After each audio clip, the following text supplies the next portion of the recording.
If you've read Berserk, you know that this story is not for the faint of heart. This series is made up of villains who are pedophiles, sex perverts, we have rapists, horse rapists, demons that want to kill you, eat you, or probably sleep with you. My point is, guys, that the Berserk universe is honestly insane. But out of this large cast of characters, it must be asked, who is the best Berserk villain? Today, I'm here to tell you about the unholy power of the Snail Apostle, the best Berserk villain of all time.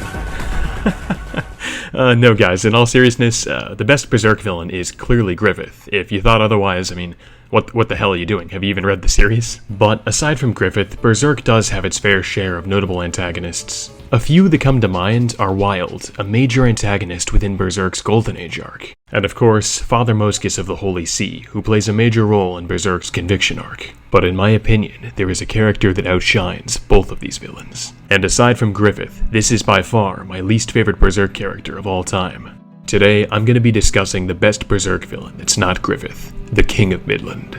The King of Midland makes me go Berserk. Berserk is right! If you've seen my other videos, I've mentioned this character offhandedly, but my hatred for him is palpable. However, I didn't always used to hate this character. In fact, just like Griffith, I used to like him. If you can believe it or not, at one point in time, the King of Midland was a well-regarded character. You know I wasn't always a pathetic loser. The King of Midland was not an elitist snob, and he never behaved in an ostentatious manner like the rest of the nobles. The King of Midland understood that it was not prestige or status that brought victory on the battlefield, nor welfare to the people.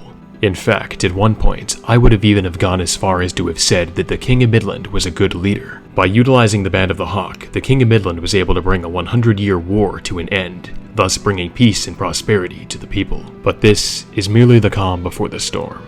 In truth, the King of Midland is not known for any of these things. In the Berserk community, the King of Midland is known for his repulsive attempt at sexually assaulting his one and only daughter. So, with this said, it has to be asked, just what the hell happened here? This man was born into royalty and prestige. He was the leader of a kingdom. He had 2 wives, the second one even hotter than the first. But most importantly, at one point, he had the love and respect of his daughter. But without any further delay, it's time we analyze the rise and fall of Berserk's second best villain, the King of Midland.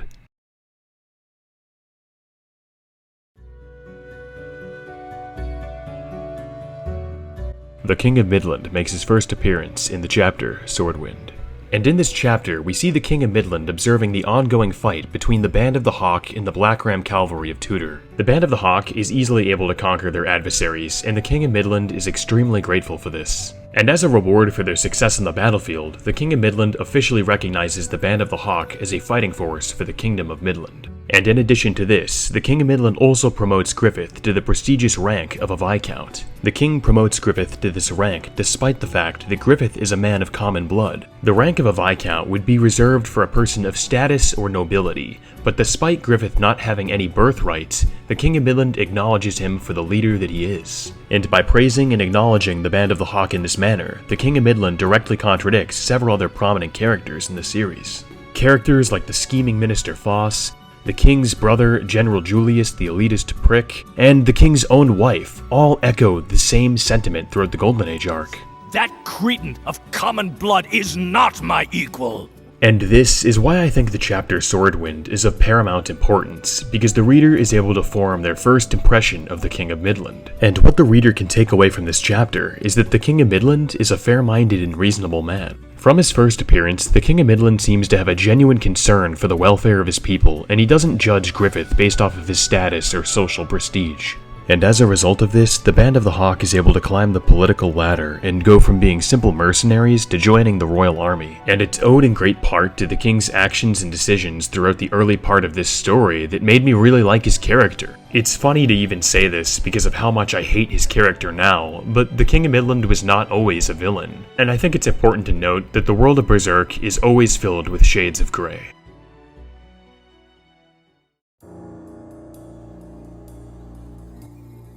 When I read through the Golden Age arc originally, my focus was not on the King of Midland. I was really interested in the dynamic between Guts, Griffith, and Casca. But when you think about the King of Midland's role in the story, he does a ton to push the narrative forward, as he is the main source of the political backdrop throughout the Golden Age arc. And every decision that the King of Midland makes throughout this arc has far-reaching consequences that affect all of the characters, especially Griffith. Some decisions are trivial compared to others, such as when the King of Midland requested that the Hawks escort him during the annual fall hunt. But some other decisions are of much greater importance, like when the King of Midland assigns the Band of the Hawk to capture Doldry.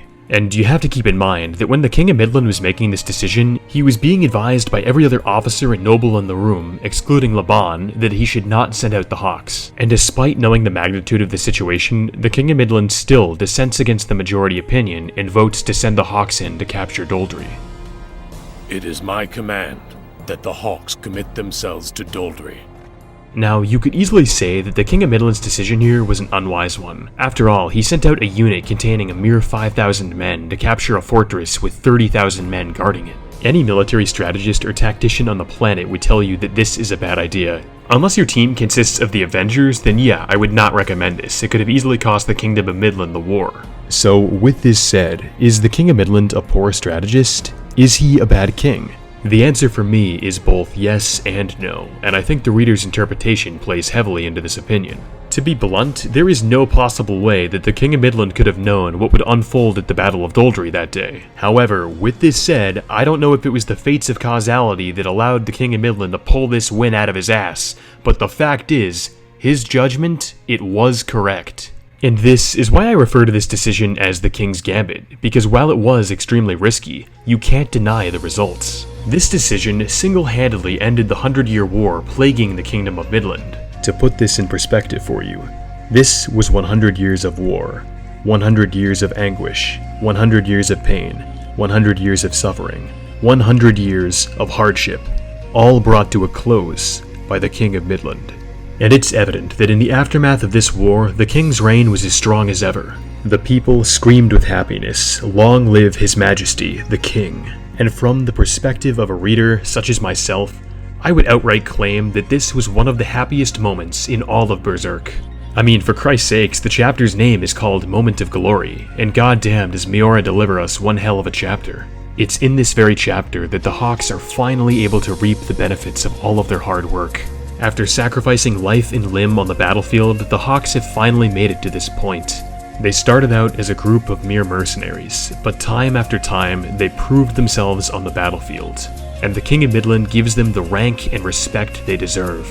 He acknowledges that the Band of the Hawk displayed courage of the greatest magnitude, and he raises them to peerage. After all of these years, the Band of the Hawk finally gets a little piece of happiness. The Band of the Hawk members are overjoyed. This chapter puts the reader on cloud 9. It almost seems too good to be true. And that's because it is. In truth, happiness never lasts forever. And what's to come is dark. Darker than I ever dreamed it could be. This will be the last smile shared between these two characters in the history of Berserk. We've discussed the rise of these characters, and now it's time we discuss the inevitable fall, the downfall of the King of Midland.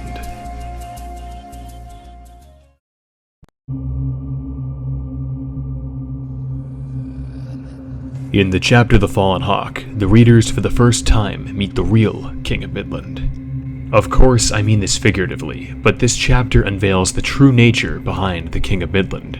At this point in the story, Guts has left the Band of the Hawk, and Griffith has slept with Princess Charlotte. And because of this, Griffith is sentenced to the dungeon, where he comes face to face with the King of Midland, this time on completely different terms. This is the first chapter the reader sees the King of Midland without his crown. We see his receding hairline and his forehead wrinkled with frustration. Kentaro Miura is a master mangaka, and I believe he depicts the King of Midland without his crown intentionally. This is to project the image that we are no longer looking at a king. This is a deranged, lustful, and pathetic man who has been hiding a twisted and sick desire, perhaps unconsciously. The king explains to Griffith that he would throw away his entire kingdom for Charlotte. He exclaims that she is his whole life. The king explains that Charlotte was his ray of sunshine. She was a flower of happiness, which now Griffith has plucked. The king is at a loss for words. He exclaims, I'd rather that. Griffith finishes his sentence for him. Rather that you would have had her yourself? Don't you want her to have you? The King of Midland's disgusting expression speaks for itself, and it reveals everything the reader needs to know about this character. When I first read this, I was sickened, because I was not expecting this from this character, and that's when I came to the realization that Miura had foreshadowed this the entire time. The writing was always there, I just failed to see it.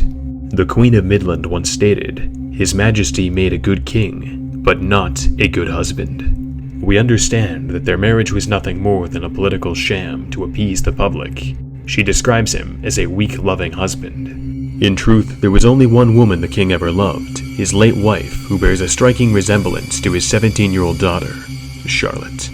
This disgusting revelation aside, Griffith's psychoanalyzation of the king leaves the reader with very dark implications as to the past history of the Kingdom of Midland.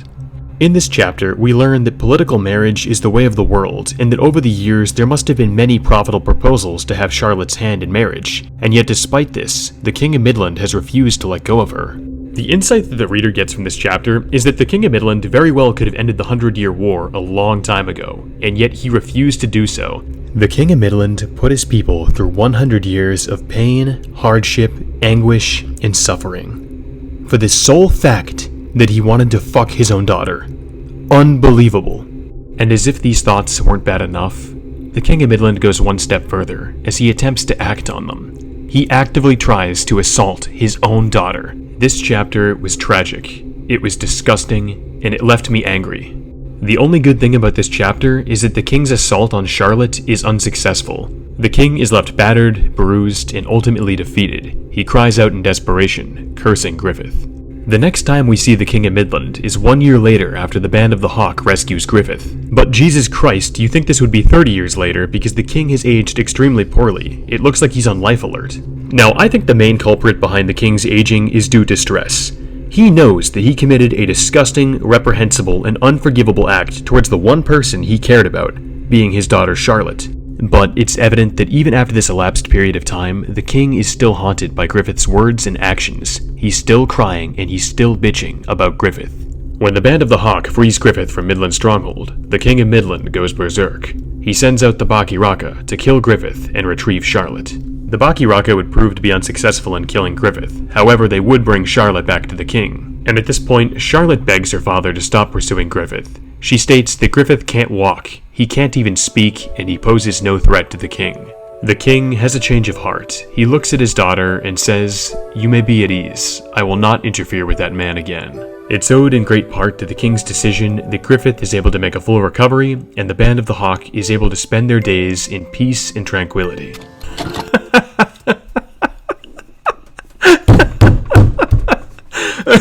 Oh my god. Oh my god, you guys wish, right? You know I'm lying, right? So what actually happens is the King of Midland lies to Charlotte's face, and when she's gone, he sends out the Black Dog Knights, which are pretty much just a bunch of sex perverts, to go annihilate the entire Band of the Hawk. So it's clear that even as the years passed, the King of Midland's hatred for Griffith always remained stagnant. But now it's time we discuss my favorite part of the King of Midland's arc, that being his death. The end of the king's reign comes to us in the Conviction arc, Berserk chapter 127, titled Birth Ceremony. This chapter was extremely symbolic. It represents the start of a new era, a shift in power, and really shows that actions always have consequences. The chapter starts out with the King of Midland on his deathbed. He's weakly crying out for Charlotte, however her presence is noticeably absent. When Charlotte is informed that the king is on the verge of death, she simply states that this man is no longer her father. But while the King of Midland is slowly dying, many of the secondary characters in this story are talking about the rebirth of the Hawk, stating that he will come again. At this point in the chapter, we cut to what appears to be the King of Midland's dream.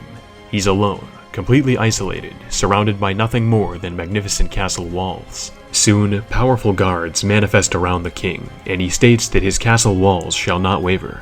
Yet despite being in a secure fortress, the king feels the chill of death approaching, and he only wishes for warmth. The king's long-cherished wish for warmth soon emerges in the form of his daughter Charlotte. But before the king can covet his flame, we see a white hawk descending downward, engulfing the flame and snuffing out the light. Now, not only does this scene act as a prelude to Griffith's arrival and later on his leadership, but most importantly, it shows that actions have consequences, and because of the king's actions, he will never again have the love of his daughter Charlotte. But most importantly, in the king's agonizing final moments, we learn that the throne was nothing but a burden to him. He even states that perhaps I sought a rescuer to liberate me from this prison called a throne to madness. And this confirms that everything that Griffith said to the King of Midland during their first confrontation was 100% correct. Whereas leadership was so easy for Griffith, for the King of Midland it was a complete chore and nothing but a burden. But in closing, the King of Midland dies a very disgraceful death. He gives up his throne to somebody who is much better suited for the job. But as far as the King of Midland's legacy goes, I think he's a really interesting character. It's through the King of Midland's character that we're really able to explore the leadership and the politics that surround Berserk. We get to dive into the responsibilities, the stresses, and burdens that come with the position of being a king. And I think the King of Midland is a perfect character to show that Berserk is really full of shades of grey. This character did not start out as a villain, but while his actions do make him a villain, because they are disgusting and inexcusable, I think these actions are what cement him as one of the best Berserk villains of all time, and one that I'll always hate and remember. But with this said, guys, these are my thoughts on the King of Midland. Please let me know yours in the comments below, and if you wouldn't mind, please subscribe to the channel and just engage with the video if you can. Anything really helps, and it gives me motivation to make more content, so I really look forward to hearing your opinions on this, as I did put a lot of time and effort into the video. So if you wouldn't mind, just comment your thoughts below, and I will see you guys with another video. Thanks for watching.